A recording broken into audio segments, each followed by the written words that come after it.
আমি বলতে চাই যে এই সরকারের মধ্যে রাজনৈতিক দলগুলোকে এড়িয়ে চলার একটা প্রবণতা আমি লক্ষ্য করেছি। রাষ্ট্র একটা রাজনৈতিক প্রতিষ্ঠান, শেষ বিচারে রাজনৈতিক দল বা পলিটিক্যাল প্রসেস, রাজনৈতিক দর্শন, রাজনৈতিক দল, তার ইডিওলজি, তার কর্মসূচি, এটা দিয়ে রাষ্ট্র সামনের পথে হাঁটবে। কিন্তু মনে হচ্ছে সচেতনভাবে তাকে এড়িয়ে চলা হচ্ছে। সরকারের মধ্যে ইতিমধ্যে হিডেন কোনো এজেন্ডা আছে কিনা সেটা কিন্তু এখনো খুব বেশি স্পষ্ট না। তো সেই জায়গা থেকে আমি মনে করব যে রাজনৈতিক দলগুলোর সঙ্গে আলাপ আলোচনা করে তারা যদি তাদের কাজগুলো করতে না পারেন, তাহলে তাদের আস্থা নিয়ে যদি চলতে না পারেন, তাহলে যেটুকু পরিবর্তন, কিছু কিছু উদ্যোগ, সংস্কার এখনই করা সম্ভব ছিল, সেটাও কিন্তু করা সম্ভব হবে না। সেজন্য সরকারকে আমি বলবো যে তাদের টেনিওরটা খুব সীমাবদ্ধ।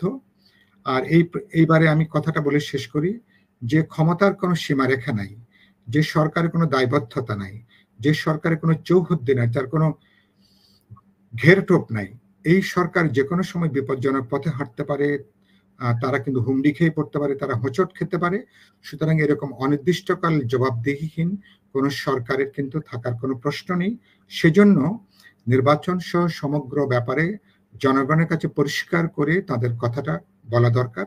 সময়টা কি হবে, কাজগুলো কি কি কাজ তারা করবেন, তার জন্য প্রয়োজনীয় সময়টা কি।